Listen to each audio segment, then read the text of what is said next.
भाव के कारण देखता है, आजादी के कोई मायने नहीं रहते थे। घर में भूख भी थी। नरेंद्र मोदी सरकार ने 2 करोड़ से ज्यादा लोगों को घर देकर पहली बार एक लक्ष्य देश के सामने रखा कि इस देश में हर घर व्यक्ति के लिए घर की मैं सुनिश्चित करूं। हर घर में बिजली पहुंचाने का काम समाप्त हुआ। हर घर में शौचालय पहुंचाने का काम समाप्त हो गया। 14 करोड़ लोगों के घर में गैस पहुंचाकर धुआं मुक्त घर बनकर इसके स्वास्थ्य को सुधारने का काम किया है। हर घर में पीने का पानी पहुंचाने का लक्ष्य हमने दिसंबर 2022 के पहले सुनिश्चित कर लिया है। 5 लाख तक कोई भी बड़ी बीमारी हो, ना उसको दवाई का खर्चा करना है, ना उसको हॉस्पिटलाइजेशन का खर्चा करना है। इस प्रकार की व्यवस्था शुरू करी और कोरोना के कपरे काल के अंदर भी 80 करोड़ लोगों को 2 साल तक प्रति व्यक्ति 25 किलो अनाज मुफ्त पहुंचाकर उसकी भूख से भी उसको बचाने का काम ये भारतीय जनता पार्टी की नरेंद्र मोदी सरकार ने किया है। इसलिए सर्वस्पर्शीय और सर्वसमावेशी विकास जो सुशासन से लोगों की अपेक्षा थी, इसकी पूर्ति के लिए ढेर सारे काम किए। मैं बहुत कुछ गिना सकता हूं मगर समय की मर्यादा है। मगर मेरे कहने का ये मतलब है, देश की आबादी का आधे से ज्यादा हिस्सा जो अपने आप को देश के विकास से काट कर बैठ गया था, आज वो सबके मन में नई उमंग है, नई आशा है। वो भी कुछ बनना चाहते हैं। अगर वो कुछ बनने का प्रयास करते हैं, वो अपने आप को आगे बढ़ाने का प्रयास करते हैं, तो स्वाभाविक रूप से देश आगे बढ़ेगा। देश के विकास के साथ इसने अपने आप को जोड़ा है, इसके जीवन स्तर को ऊपर उठाने का प्रयास किया है और हर योजना का स्केल बदलने का काम नरेंद्र मोदी जी ने किया है। पहले योजनाएं आंकड़ों में हुआ करती थी, अब योजनाएं समस्या को समाप्ति की घोषणा के साथ बनती है। पहले तय होता था 50,000 घर बनाएंगे, अब सबको घर देना है। पहले तय होता था 1 लाख लोगों के घर में पीने का पानी पहुंचाएंगे, अब तय होता है सबके घर में पीने का पानी पहुंचाना है, सबके घर में शौचालय, सबके घर में बिजली, सबके घर में गैस। ये सर्वस्पर्शीय सर्वसमावेशक विकास का एक मॉडल प्रधानमंत्री जी ने खड़ा किया है। मैं मानता हूं ये सुशासन का बहुत बड़ा परिचायक। भ्रष्टाचार के उन्मूलन के लिए ढेर सारे काम करें। सबसे पहला काम डीबीटी, डायरेक्ट बेनिफिट ट्रांसफर।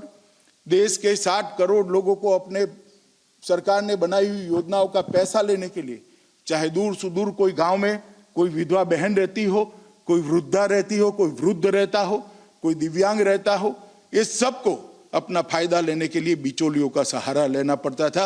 आज धड़ल्ले से उसके बैंक अकाउंट में सीधा दिल्ली से पैसा पहुंचता है। 100 रुपया भेजते हैं, 100 रुपया सीधा उसके बैंक अकाउंट के अंदर पहुंचता है। मित्रों, मैं मानता हूं करप्शन पर एक बहुत बड़ा कुठाराघात बहुत व्यवस्थित तरीके से नरेंद्र मोदी सरकार ने किया है। इसके अलावा ब्लैक मनी के लिए कई सारे कानून बनाए गए, बेनामी संपत्ति का कानून बनाया गया, आर्थिक अपराधियों के लिए कानून बनाए गए, सेल कंपनी के खिलाफ एक बहुत बड़ा अभियान उठाया गया और इंस्पेक्टर राज पर लगाम लाने का काम भी सुशासन के मंत्रों के माध्यम से नरेंद्र मोदी जी ने किया है। और इसके कारण आज 7 साल की सरकार के बाद भी हम लोग विश्वास के साथ जनता के सामने कहते हैं, एक ऐसी सरकार है जिसके 7 साल के अंदर एक भी भ्रष्टाचार का आरोप भी कोई नहीं लगा सका। ये पारदर्शिता का बहुत बड़ा उदाहरण है। नीतियों को स्पेसिफिक बनाया, उसको स्थायित्व दिया, उसमें स्पष्टता भी काफी लाने का काम किया, जिससे इसका फायदा जो नीति जिनको फायदा देने के लिए बनाई है उस तक पहुंचने में कोई कंफ्यूजन न हो, किसी प्रकार से कोई तकलीफ न हो। प्रशासनिक सुधारों में ई गवर्नेंस और सिटीजन चार्टर को भी बहुत प्राथमिकता दी गई। तीसरा मुद्दा था मूलभूत समस्याओं का समाधान। मैं 1-2 उदाहरण देना चाहता हूं, स्वास्थ्य को ही लेना चाहता हूं। यहां निर्णय टुकड़ों टुकड़ों में नहीं होते। स्वास्थ्य को अगर पूरे देश के गरीब से गरीब व्यक्ति को स्वास्थ्य को एड्रेस करना है तो अस्पतालों से अकेले से नहीं होगा। इसको शुद्ध पीने का पानी जब तक आप नहीं पहुंचाते उसके स्वास्थ्य को ठीक नहीं कर सकते हो। उसके घर में शौचालय नहीं देते हो, इसके स्वास्थ्य को ठीक नहीं कर सकते हो।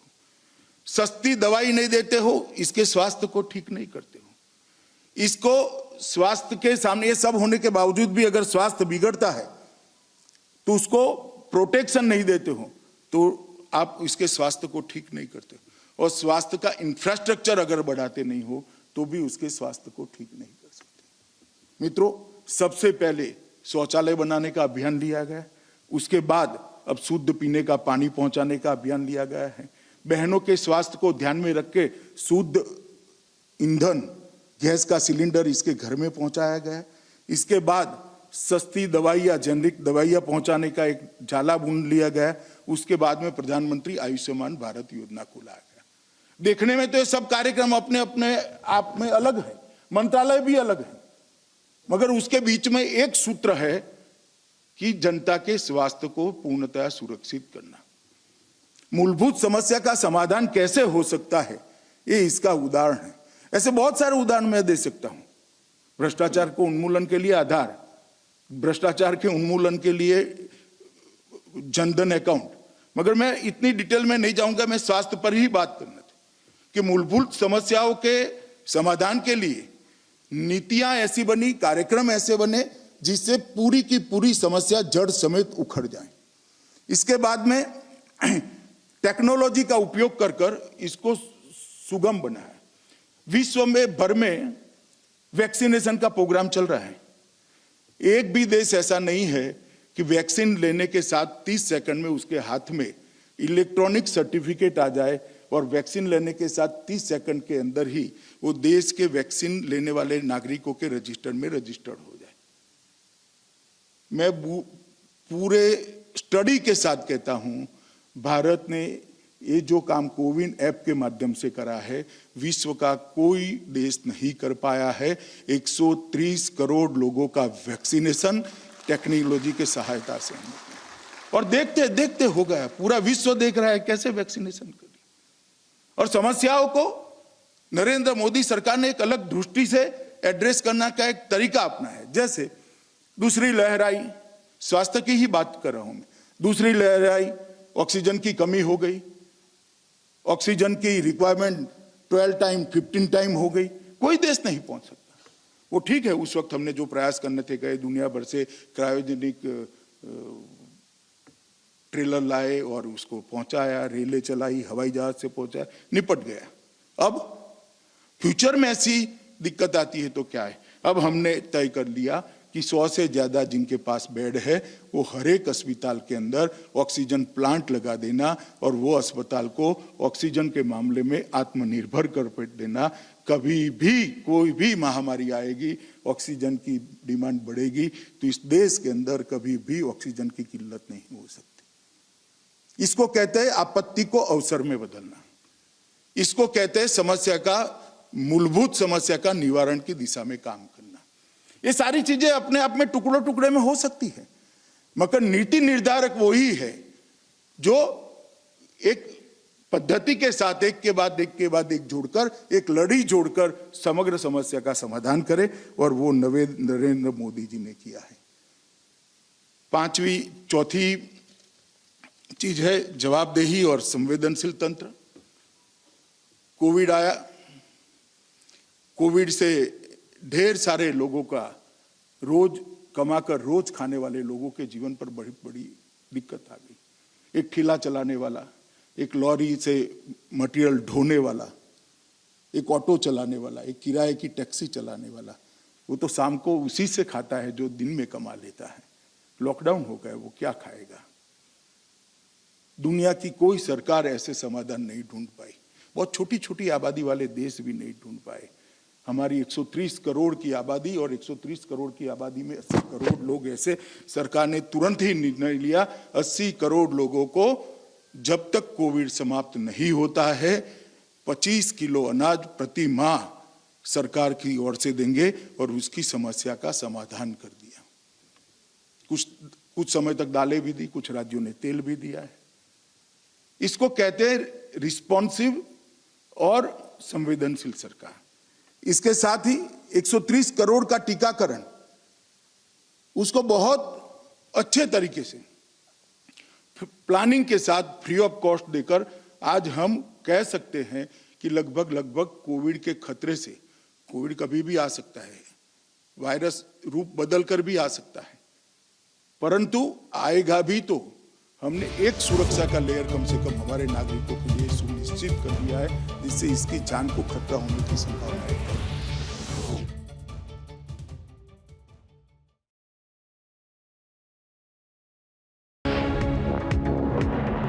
भाव के कारण देखता है आजादी के कोई मायने नहीं रहते थे, घर में भूख भी थी।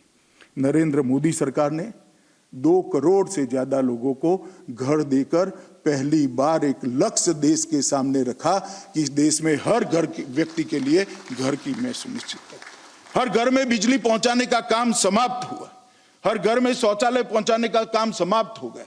14 करोड़ लोगों के घर में गैस पहुंचाकर धुआं मुक्त घर बनकर इसके स्वास्थ्य को सुधारने का काम किया है। हर घर में पीने का पानी पहुंचाने का लक्ष्य हमने दिसंबर 2022 के पहले सुनिश्चित कर लिया है। 5 लाख तक कोई भी बड़ी बीमारी हो, ना उसको दवाई का खर्चा करना है, ना उसको हॉस्पिटलाइजेशन का खर्चा करना है, इस प्रकार की व्यवस्था शुरू करी। और कोरोना के कपरे काल के अंदर भी 80 करोड़ लोगों को 2 साल तक प्रति व्यक्ति 25 किलो अनाज मुफ्त पहुंचाकर उसकी भूख से भी उसको बचाने का काम ये भारतीय जनता पार्टी की नरेंद्र मोदी सरकार ने किया है। इसलिए सर्वस्पर्शीय और सर्वसमावेशी विकास जो सुशासन से लोगों की अपेक्षा थी, इसकी पूर्ति के लिए ढेर सारे काम किए। मैं बहुत कुछ गिना सकता हूं मगर समय की मर्यादा है। मगर मेरे कहने का ये मतलब है, देश की आबादी का आधे से ज्यादा हिस्सा जो अपने आप को देश के विकास से काट कर बैठ गया था, आज वो सबके मन में नई उमंग है, नई आशा है। वो भी कुछ बनना चाहते हैं। अगर वो कुछ बनने का प्रयास करते हैं, वो अपने आप को आगे बढ़ाने का प्रयास करते हैं, तो स्वाभाविक रूप से देश आगे बढ़ेगा। देश के विकास के साथ इसने अपने आप को जोड़ा है, इसके जीवन स्तर को ऊपर उठाने का प्रयास किया है और हर योजना का स्केल बदलने का काम नरेंद्र मोदी जी ने किया है। पहले योजनाएं आंकड़ों में हुआ करती थी, अब योजनाएं समस्या को समाप्ति की घोषणा के साथ बनती है।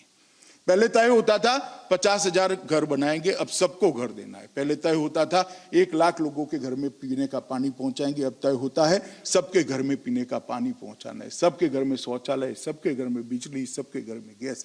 ये सर्वस्पर्शीय सर्वसमावेशक विकास का एक मॉडल प्रधानमंत्री जी ने खड़ा किया है। मैं मानता हूं ये सुशासन का बहुत बड़ा परिचायक। भ्रष्टाचार के उन्मूलन के लिए ढेर सारे काम करें। सबसे पहला काम डीबीटी, डायरेक्ट बेनिफिट ट्रांसफर। देश के 60 करोड़ लोगों को अपने सरकार ने बनाई हुई योजनाओं का पैसा लेने के लिए, चाहे दूर सुदूर कोई गांव में कोई विधवा बहन रहती हो, कोई वृद्धा रहती हो, कोई वृद्ध रहता हो, कोई दिव्यांग रहता हो, ये सबको अपना फायदा लेने के लिए बिचौलियों का सहारा लेना पड़ता था। आज धड़ल्ले से उसके बैंक अकाउंट में सीधा दिल्ली से पैसा पहुंचता है। 100 रुपया भेजते हैं, 100 रुपया सीधा उसके बैंक अकाउंट के अंदर पहुंचता है। मैं मानता हूं करप्शन पर एक बहुत बड़ा कुठाराघात बहुत व्यवस्थित तरीके से नरेंद्र मोदी सरकार ने किया है। इसके अलावा ब्लैक मनी के लिए कई सारे कानून बनाए गए, बेनामी संपत्ति का कानून बनाया गया, आर्थिक अपराधियों के लिए कानून बनाए गए, सेल कंपनी के खिलाफ एक बहुत बड़ा अभियान उठाया गया और इंस्पेक्टर राज पर लगाम लाने का काम भी सुशासन के मंत्रों के माध्यम से नरेंद्र मोदी जी ने किया है। और इसके कारण आज 7 साल की सरकार के बाद भी हम लोग विश्वास के साथ जनता के सामने कहते हैं, एक ऐसी सरकार है जिसके 7 साल के अंदर एक भी भ्रष्टाचार का आरोप भी कोई नहीं लगा सका। ये पारदर्शिता का बहुत बड़ा उदाहरण है। नीतियों को स्पेसिफिक बनाया, उसको स्थायित्व दिया, उसमें स्पष्टता भी काफी लाने का काम किया, जिससे इसका फायदा जो नीति जिनको फायदा देने के लिए बनाई है उस तक पहुंचने में कोई कंफ्यूजन न हो, किसी प्रकार से कोई तकलीफ न हो। प्रशासनिक सुधारों में ई गवर्नेंस और सिटीजन चार्टर को भी बहुत प्राथमिकता दी गई। तीसरा मुद्दा था मूलभूत समस्याओं का समाधान। मैं 1-2 उदाहरण देना चाहता हूं, स्वास्थ्य को ही लेना चाहता हूं। यहां निर्णय टुकड़ों टुकड़ों में नहीं होते। स्वास्थ्य को अगर पूरे देश के गरीब से गरीब व्यक्ति को स्वास्थ्य को एड्रेस करना है तो अस्पतालों से अकेले से नहीं होगा। इसको शुद्ध पीने का पानी जब तक आप नहीं पहुंचाते उसके स्वास्थ्य को ठीक नहीं कर सकते हो। उसके घर में शौचालय नहीं देते हो, इसके स्वास्थ्य को ठीक नहीं कर सकते हो। सस्ती दवाई नहीं देते हो, इसके स्वास्थ्य को ठीक नहीं करते हो। इसको स्वास्थ्य के सामने ये सब होने के बावजूद भी अगर स्वास्थ्य बिगड़ता है तो उसको प्रोटेक्शन नहीं देते हो तो आप इसके स्वास्थ्य को ठीक नहीं करते हो। और स्वास्थ्य का इंफ्रास्ट्रक्चर अगर बढ़ाते नहीं हो तो भी उसके स्वास्थ्य को ठीक नहीं कर सकते। मित्रों, सबसे पहले शौचालय बनाने का अभियान लिया गया, उसके बाद अब शुद्ध पीने का पानी पहुंचाने का अभियान लिया गया है। बहनों के स्वास्थ्य को ध्यान में रख के शुद्ध ईंधन गैस का सिलेंडर इसके घर में पहुंचाया गया है। इसके बाद सस्ती दवाई या जेनरिक दवाइयां पहुंचाने का एक जाला बुन लिया गया। उसके बाद में प्रधानमंत्री आयुष्मान भारत योजना को लाया गया। देखने में तो ये सब कार्यक्रम अपने अपने आप में अलग है, मंत्रालय भी अलग है, मगर उसके बीच में एक सूत्र है कि जनता के स्वास्थ्य को पूर्णतः सुरक्षित करना। मूलभूत समस्या का समाधान कैसे हो सकता है, ये इसका उदाहरण है। ऐसे बहुत सारे उदाहरण मैं दे सकता हूं। भ्रष्टाचार को उन्मूलन के लिए आधार, भ्रष्टाचार के उन्मूलन के लिए जनधन अकाउंट, मगर मैं इतनी डिटेल में नहीं जाऊंगा। मैं स्वास्थ्य पर ही बात करना था कि मूलभूत समस्याओं के समाधान के लिए नीतियां ऐसी बनी, कार्यक्रम ऐसे बने जिससे पूरी की पूरी समस्या जड़ समेत उखड़ जाए। इसके बाद में टेक्नोलॉजी का उपयोग कर कर इसको सुगम बनाया। विश्व में भर में वैक्सीनेशन का प्रोग्राम चल रहा है। एक भी देश ऐसा नहीं है कि वैक्सीन लेने के साथ 30 सेकंड में उसके हाथ में इलेक्ट्रॉनिक सर्टिफिकेट आ जाए और वैक्सीन लेने के साथ 30 सेकंड के अंदर ही वो देश के वैक्सीन लेने वाले नागरिकों के रजिस्टर में रजिस्टर्ड हो जाए। मैं पूरे स्टडी के साथ कहता हूं, भारत ने ये जो काम कोविन ऐप के माध्यम से करा है, विश्व का कोई देश नहीं कर पाया है। 130 करोड़ लोगों का वैक्सीनेशन टेक्नोलॉजी के सहायता से और देखते देखते हो गया। पूरा विश्व देख रहा है कैसे वैक्सीनेशन करी। और समस्याओं को नरेंद्र मोदी सरकार ने एक अलग दृष्टि से एड्रेस करना का एक तरीका अपनाया है। जैसे दूसरी लहर आई, स्वास्थ्य की ही बात कर रहा हूं मैं। दूसरी लहर आई, ऑक्सीजन की कमी हो गई, ऑक्सीजन की रिक्वायरमेंट 12 टाइम 15 टाइम हो गई, कोई देश नहीं पहुंच सकता। वो ठीक है, उस वक्त हमने जो प्रयास करने थे गए, दुनिया भर से क्रायोजेनिक ट्रेलर लाए और उसको पहुंचाया, रेलें चलाई, हवाई जहाज से पहुंचाया, निपट गया। अब फ्यूचर में ऐसी दिक्कत आती है तो क्या है। अब हमने तय कर लिया कि 100 से ज्यादा जिनके पास बेड है वो हर एक अस्पताल के अंदर ऑक्सीजन प्लांट लगा देना और वो अस्पताल को ऑक्सीजन के मामले में आत्मनिर्भर कर देना।